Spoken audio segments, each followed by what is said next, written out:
Hello students, कैसे हैं आप लोग। स्टूडेंट्स, लास्ट क्लास में हम लोगों ने यूजीसी नेट का आपका जो 25 सितंबर 2020 को शिफ्ट वन का एग्ज़ाम हुआ था उसके क्वेश्चंस को डिस्कस किया था। अब आज हम लोग 25 सितंबर 2020 को जो शिफ्ट टू का एग्ज़ाम हुआ था उसके कुछ क्वेश्चंस को डिस्कस करेंगे। जैसा कि मेरे कुछ स्टूडेंट्स ने मुझे क्वेश्चंस बताए हैं, उनको जो भी याद था उस आधार पे मैंने यह वीडियो बनाया है। तो देखते हैं क्या क्या क्वेश्चन पूछे गए थे। स्टार्ट करते हैं। देखिए, सबसे पहला क्वेश्चन जो पूछा गया था ये आपका नंबर सीरीज से है। क्वेश्चन है आपका 1, 4, 27, 16, फिर डैश, फिर 36, फिर 343, फिर डैश।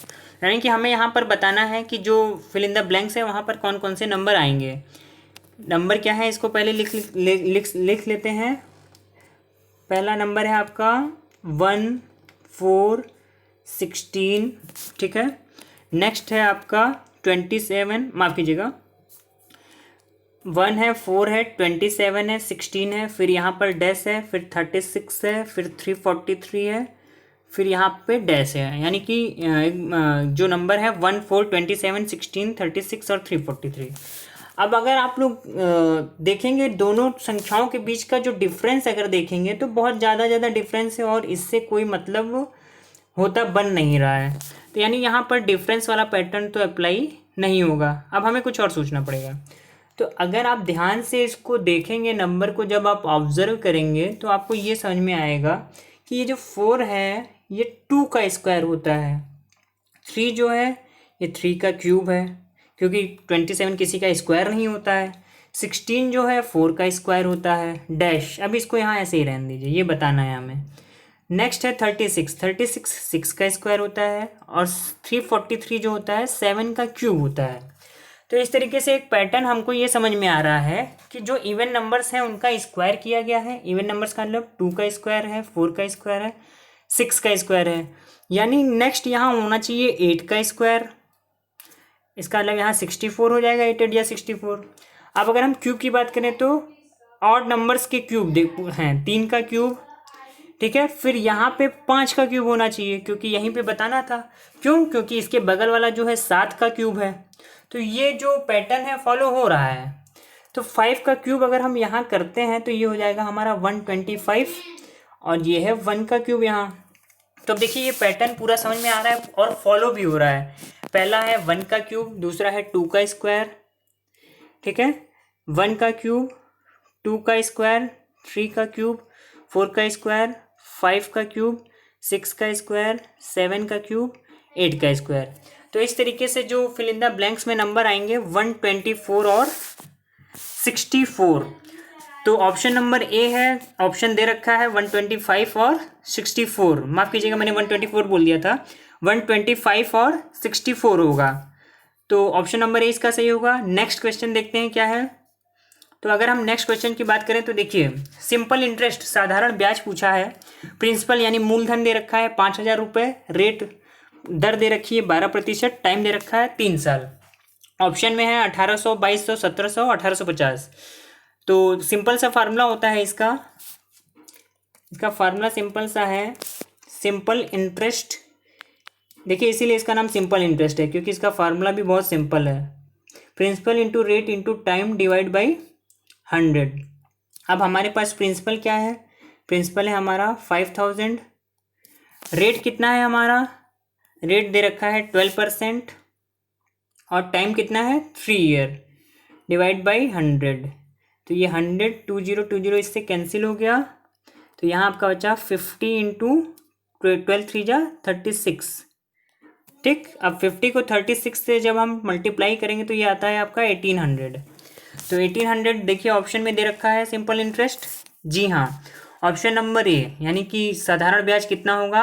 1800 रुपये। नेक्स्ट क्वेश्चन आपका पूछा गया, RAM is a which type of memory. तो देखिए रैम क्या होता है? एक वोलेटाइल मेमोरी होता है। रैम के बारे में कुछ और जानकारी हम लोग ले लेते हैं। जैसे कि देखिए क्या है, RAM stands for random access memory, point number 1 है आपका। नेक्स्ट पॉइंट है, it is a form of computer data storage. देखिए रैम क्या है? ये एक मेमोरी है, इसमें डेटा स्टोरेज का काम होता है। नेक्स्ट है आपका the RAM can perform both read and right operations. RAM दोनों ऑपरेशंस परफॉर्म करता है, रीड ऑपरेशन भी और राइट ऑपरेशन भी। अब रीड ऑपरेशन और राइट ऑपरेशन होता क्या है, तो पॉइंट नंबर 4 देखिए क्या है। The process of storing new information into the memory is called read operation. Information को, न्यू इन्फॉर्मेशन को मेमोरी में स्टोर करना क्या है, रीड ऑपरेशन कहलाता है। और लास्ट पॉइंट है, the process of transferring the stored information out of memory is called write operation. Memory से स्टोर्ड इन्फॉर्मेशन को बाहर निकालना जरूरत पड़ने पर वो क्या कहलाता है, write operation.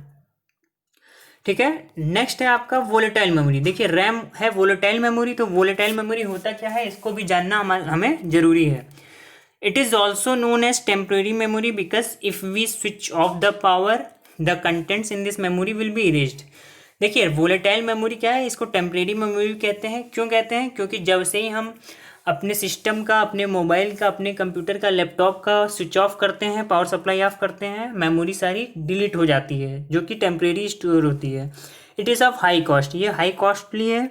It is also known as primary memory. Volatile memory को हम प्राइमरी मेमोरी भी कहते हैं।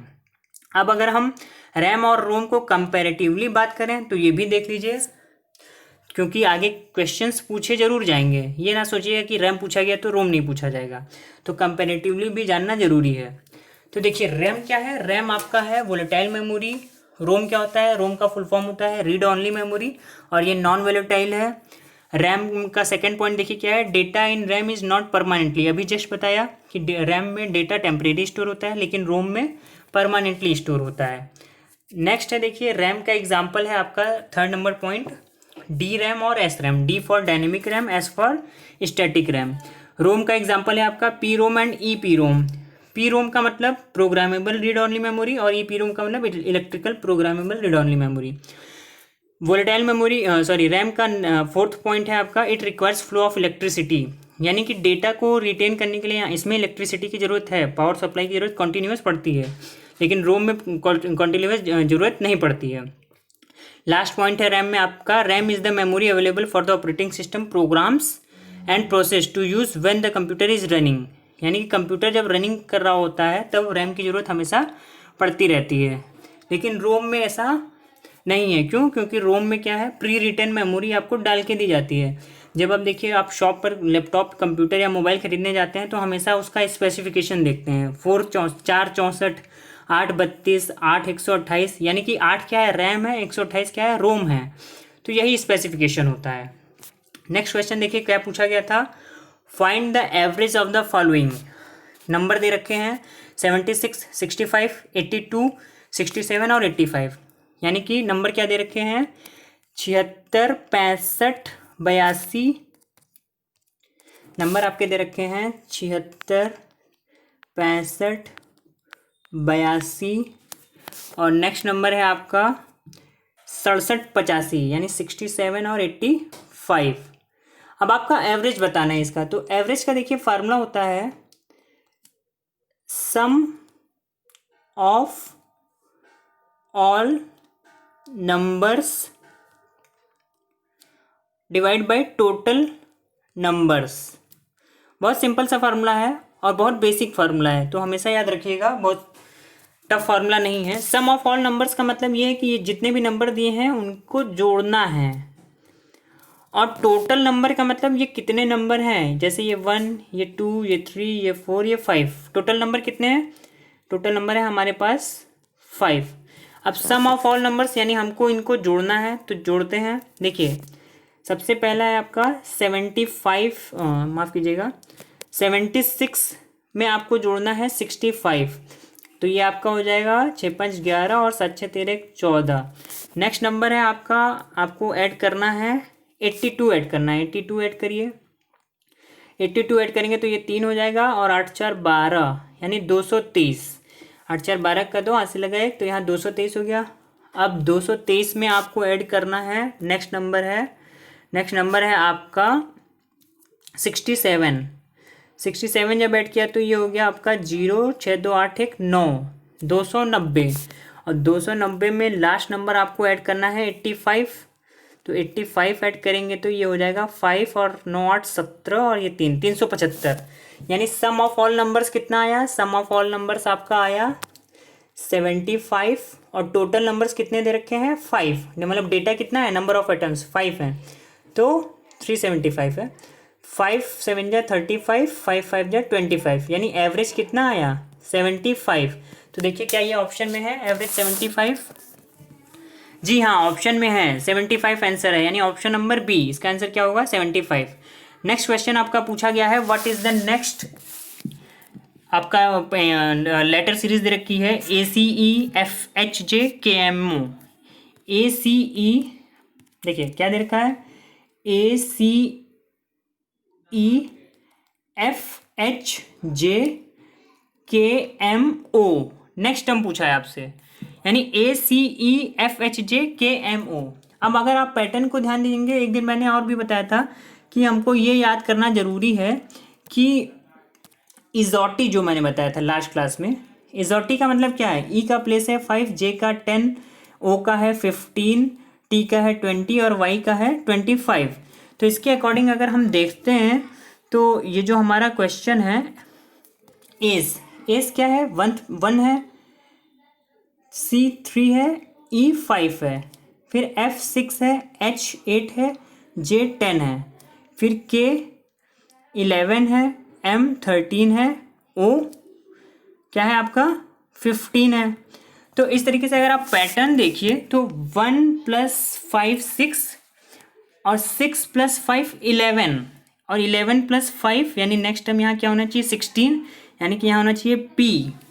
फिर सी 3 + 5 8, 8 + 5 13, 13 + 5 यानी 18 होना चाहिए। 18 पर कौन है, यानी पी है 16 पे, क्यू आर यानी 18 पर है आर। फिर ई है 5, जे है 10, ओ है 15 और 15 + 5 20, यानी पी आर टी। इस तरीके से 5 नंबर का डिफरेंस सब में है और इस वजह से आपका जो आंसर होगा पी आर टी। इसको प्लीज़ समझ लीजिएगा कि नंबर्स के बीच में जो डिफरेंस है वो 5 का है, मतलब एस के पहले नंबर पे, एस का पहला, एफ का पहला और वो जो नेक्स्ट था उसके पहले में 5 का डिफरेंस था। इसी तरीके से सबके सेकंड नंबर में 5 का डिफरेंस इस तरीके से सब में था। तो आंसर क्या होगा P R T. Next question आपका पूछा गया था, extensive data research is based upon. Extensive data research किस पर बेस्ड है, तो ये बेस्ड है क्वांटिटेटिव रिसर्च पे। इसके बारे में थोड़ा सा जान लेते हैं। जो एक्सटेंसिव डेटा रिसर्च होता है वो हमेशा लार्ज नंबर ऑफ केसेस के लिए हम लोग यूज़ करते हैं। देखिए लिखा है ना, uses a large number of cases to determine the characteristics of population. तो देखिए जब हम किसी भी टर्म को जनरलाइज करते हैं, किसी भी हाइपोथेसिस को, तो हमारे पास पॉपुलेशन ज़्यादा होनी चाहिए। और पॉपुलेशन ज़्यादा होने का मतलब क्या है, वहाँ पर हमारा क्वांटिटेटिव रिसर्च होना चाहिए, क्योंकि डेटा के आधार पर ही हम पॉपुलेशन को या अपनी हाइपोथेसिस को जनरलाइज करते हैं। इस तरीके से जो है आपका इंटेंसिव डेटा रिसर्च एग्जाम्पल है क्वालिटेटिव रिसर्च का। नेक्स्ट क्वेश्चन आपका पूछा गया था, hill is fiery because it has smoke, which type of argument it is. मतलब कि पहाड़ बहुत ही उग्र दिख रहा है धुएं की वजह से, इट हैज़ स्मोक, क्योंकि पहाड़ पर धुआं है इसलिए वो बहुत ही भयावह दिख रहा है, उग्र दिख रहा है। तो ये क्या है, तो देखिए अनुमान है, उपमान है, न्याय है, अनुपमान है। तो देखिए ये हम अनुमान लगा रहे हैं कि पहाड़ पर धुआं दिख रहा है, पहाड़ इसलिए उग्र दिख रहा है क्योंकि वहाँ पर धुआं है, ये हमारा अनुमान है, ये सच नहीं है।